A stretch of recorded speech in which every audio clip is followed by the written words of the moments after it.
আমি আসলে তোমাকে একটা কথা জানাতে চাই আপা। বললাম তো আমি এখন টায়ার্ড, পরে তোর কথা শুনবো। আপা, কথাটা আমার বিষয় না, কথাটা হচ্ছে প্রীতির বিষয়। প্রীতির বিষয়ে কথা বলে কোনো লাভ নাই। আমি প্রীতির সাথে অনেকবার কথা বলছি,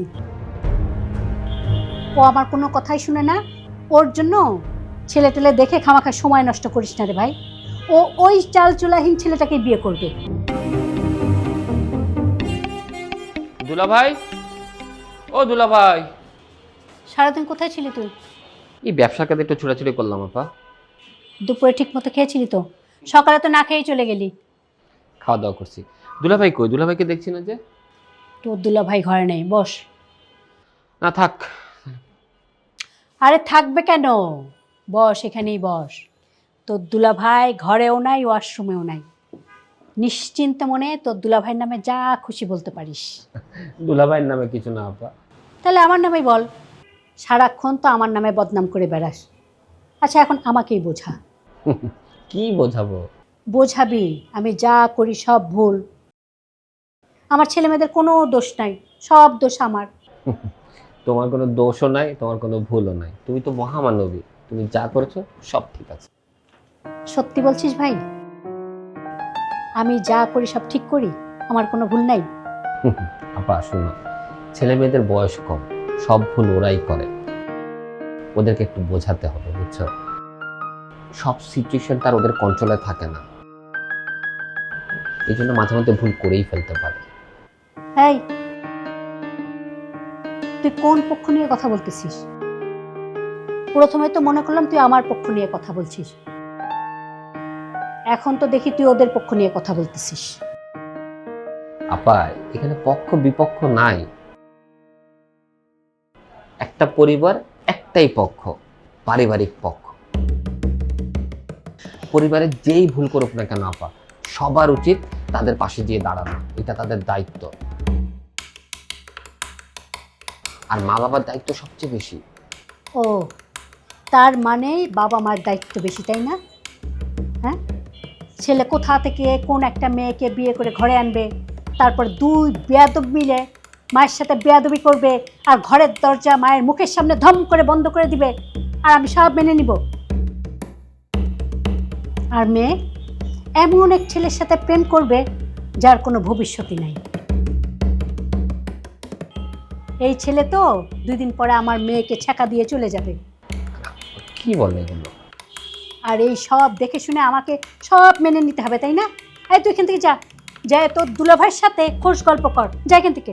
আপা, আমি আসলে তোমার সাথেই কথা বলতে আসছিলাম। আমার সাথে তোর কথা বলা লাগবে না, আমি এখন খুব টায়ার্ড, যা এখান থেকে। তোর কথা শুনে না আমার একেবারে মাথা ধরে গেছে। আমি আসলে তোমাকে একটা কথা জানাতে চাই আপা। বললাম তো আমি এখন টায়ার্ড, পরে তোর কথা শুনবো। আপা, কথাটা আমার বিষয় না, কথাটা হচ্ছে প্রীতির বিষয়। প্রীতির বিষয়ে কথা বলে কোনো লাভ নাই। আমি প্রীতির সাথে অনেকবার কথা বলছি, ও আমার কোনো কথাই শুনে না। ওর জন্য ছেলে টেলে দেখে খামাখা সময় নষ্ট করিস না রে ভাই। ও ওই চাল চুলাহীন ছেলেটাকে বিয়ে করবে। আমাকে না বললে কি হবে? আমি তো ঠিকই জানি, আজকেও ওই ছেলেটার সাথে দেখা করে আসছে। আমার মেয়েটার না কোনো লাজ লজ্জা বলতে নাই। ছি। আপা, প্রীতি আর ওই ছেলেকে বিয়ে করবে না। তুই বললেই হলো ও ওই ছেলেটাকে বিয়ে করবে না? আপা, প্রীতির আর ওই ছেলের সাথে বিয়ে হবে না। তুই বললেই তোর বিয়ে বন্ধ হয়ে যাবে না। তোর ভাগ্না ভাগ্নিকে তুই চিনিস না? ওরা এক একটা হাড়ে হাড়ে বজ্জাত, যা বলে তাই করে, কারোর কোনো কথাই তো শোনে না। আপা, প্রীতি চাইলেও আর ওই ছেলেকে বিয়ে করতে পারবে না। কেন পারবে না? তুই কিভাবে ওদের বিয়ে আটকাবি? প্রীতি আজকে ওই ছেলের সাথে দেখা করতে গিয়েছিল। সেটা তো আমি আগেই অনুমান করছি। ও তো ওই ছেলের সাথে দেখা করতে গেছে। ও আর যাবে কোথায়? ওর কি আর কোনো জায়গা আছে যাওয়ার? তো গেছে তো কি হয়েছে? ওই ছেলে বলেছে প্রীতিকে বিয়ে করতে পারবে না। ছেলে একেবারের জন্য বিদেশে চলে যাচ্ছে। কি কি বললি তুই?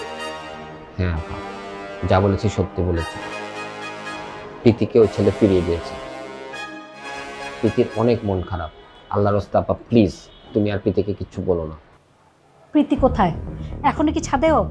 না না না, ও রুমের দরজা বন্ধ করে অনেক কান্নাকাটি করতেছে। আপা প্লিজ তুমি ওকে আর কিচ্ছু বলো না প্লিজ। আপা আপা আপা প্লিজ ওকে কিছু। চুপ, আপা প্লিজ। কোনো কথা বলবি না। আপা আপা আমার কথাটা শোনো আপা প্লিজ। তুই চুপ করে বসে থাক, একদম আমার পিছে পিছে আসবি না।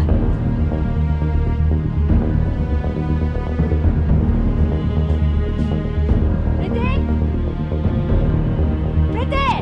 আবার ঘূর্ণিঝড় শুরু হয়ে গেল, আবার ঘূর্ণিঝড় শুরু।